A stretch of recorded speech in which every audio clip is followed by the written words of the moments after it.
Okay, so this afternoon, our next presentation, I'm going to call on Mr. Nicholas Tshwane from Nellmapius Primary School in Mamelodi. His partner, unfortunately, Mr. Simpiwe Mkwelo from the CSIR, could not join us this afternoon. He's also the father of a set of twins. He's one of our other twin parents. His little boy has taken ill, and he had to take his little boy to the hospital. So unfortunately, he's not, and I said to Nicholas, whom we fondly referred to during the year as Prof.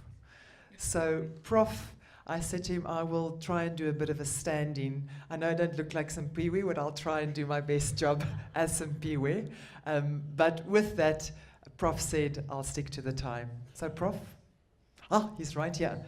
I still have to play him his song, so the reason why we use an aeroplane here is because of the extensive travel of his partner.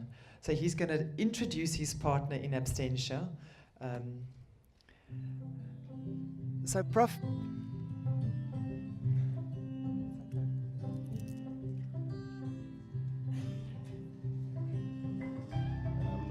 be doing the operations. Yes, okay. Slide forward. Okay. And just by the way, do you recognize the music? It's very specifically chosen for you. I do. That's Vusi Matlazela.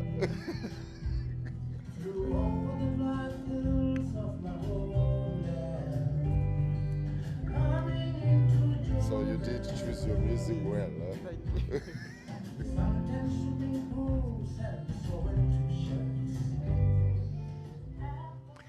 Thank you. Thank you, Buti, upstairs, if I can say that. So, Vusi Matlasela, who's the singer of this song, was actually introduced to me by one of my other partners that's sitting in the audience. Happens to be friends, and when I looked for music, I said I really want to use something particular and special. And because I know Prof's love of music, and Prof keeps asking for an invitation to a jazz festival. So any of you that have access to a jazz festival, he's the man to take with you. So I will be the technology person for Prof this afternoon, and over to you, Nicholas. Thank you. Thank you, Geeks. Ladies and gentlemen, good afternoon. I'm going to try keep it sweet and short, especially because I have a very good excuse. My partner isn't here, so I'll be monopolizing. And I said to the timekeeper, Emma, before I came here, you don't have to use your cards with me. Because I realized in some presentations you had to throw your hands up in despair and walked off because people just couldn't see your red cards. Okay. My business partner is Simpiwe Mkwelo. He works for the CSIR, as introduced.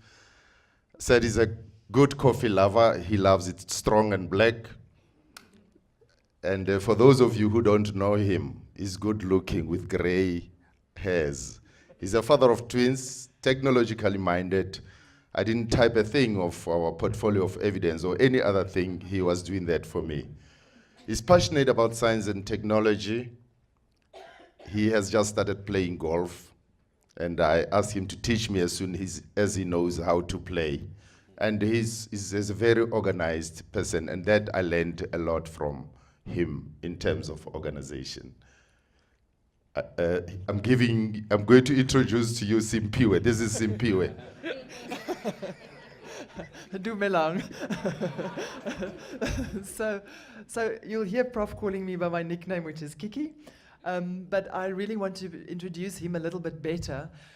I had the privilege of visiting his school. One of my clients that works in Africa actually happened to be from Mamelodi, and when I told him about Partners for Possibility, I said to him, you know, the biggest birthday gift that I can get is if a local Mamelodian would actually take me on a journey and so that I can actually sit back and relax and just get a guided tour.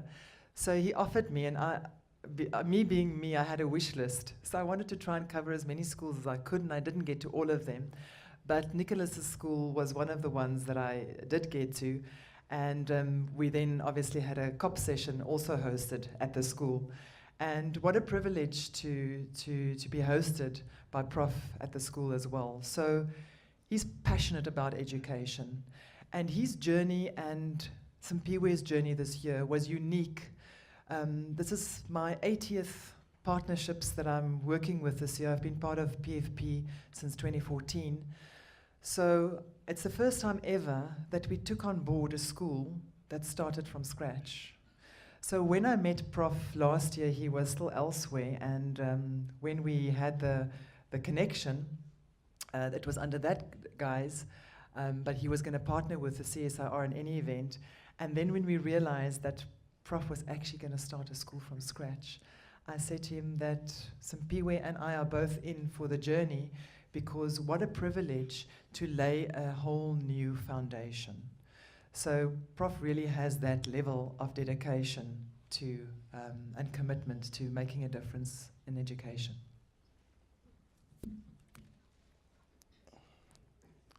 Yo, I'm not going to talk about this. Oh yes, this I can talk about this. Yeah, well, school started in January 2017. It's in Nellmapius.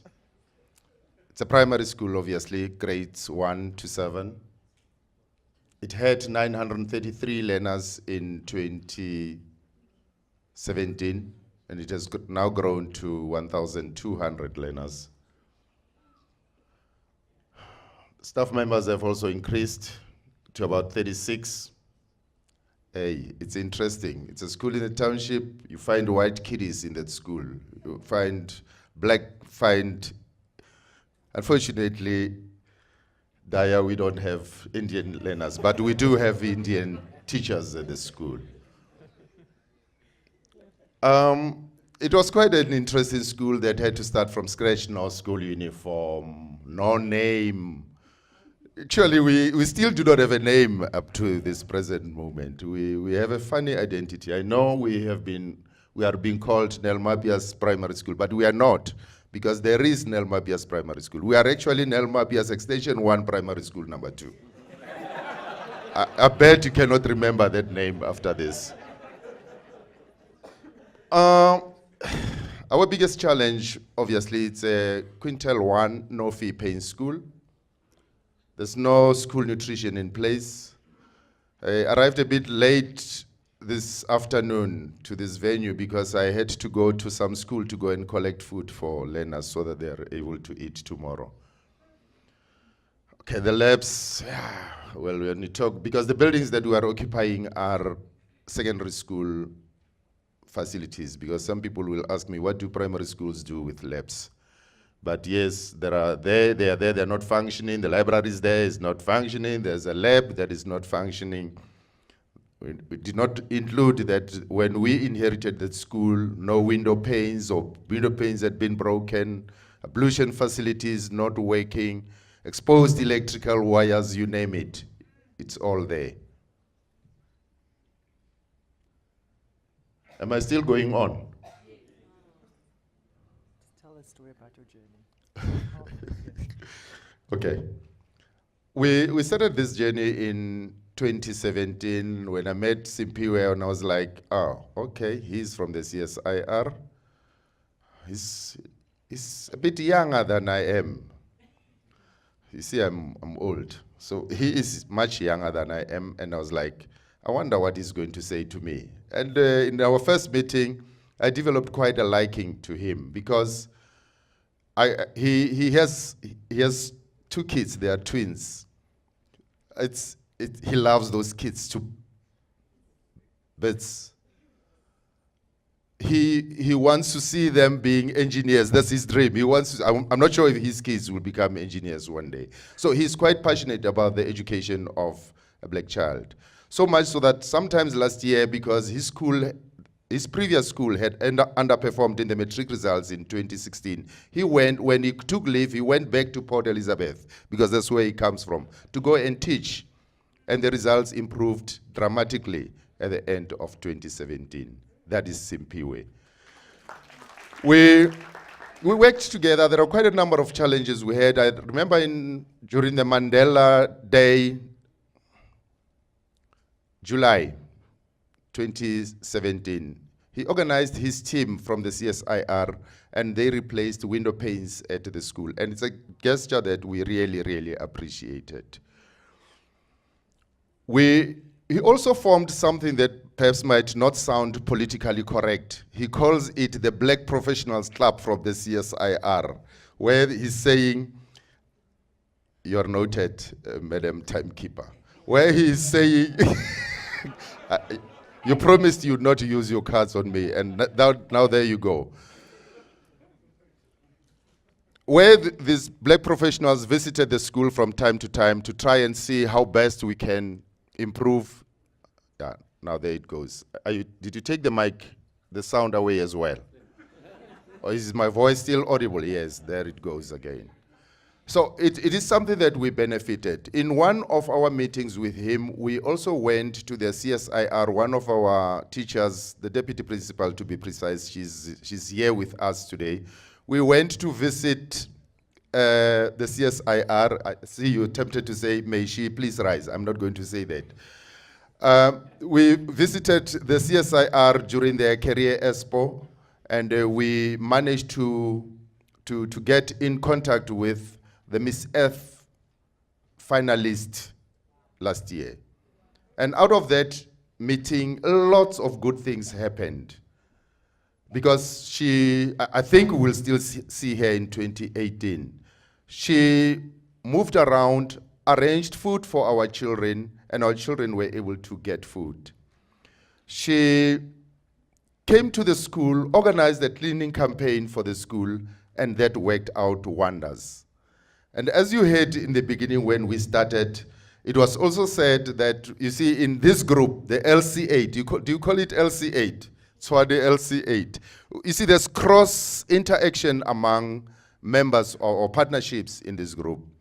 I remember when the year started last year, I was like, you see, I think because I have lots and lots of young teachers at the school, I said, you see, I think our teachers are a bit confused. They don't know what is happening. They can't differentiate between the world, the book world, the academic world, and the real world that they come across at the school.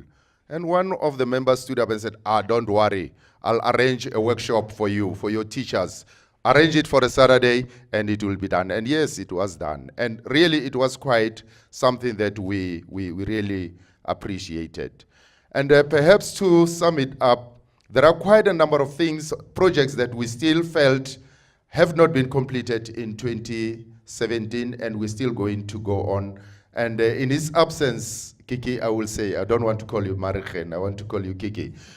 Kiki, in his absence, I will say the partnership will continue in 2018 and beyond until we have achieved all that we intended to achieve. But to sum it up all now, it was quite a fruitful partnership, and it's much appreciated. Thanks to PFP. Thanks.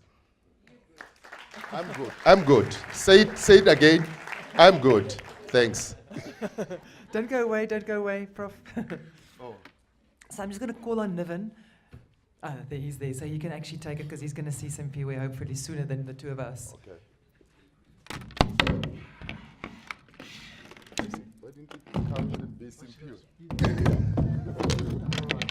Good.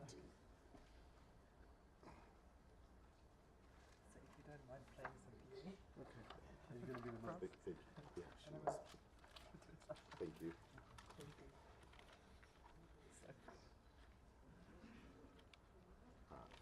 My smile has faded. Thank you.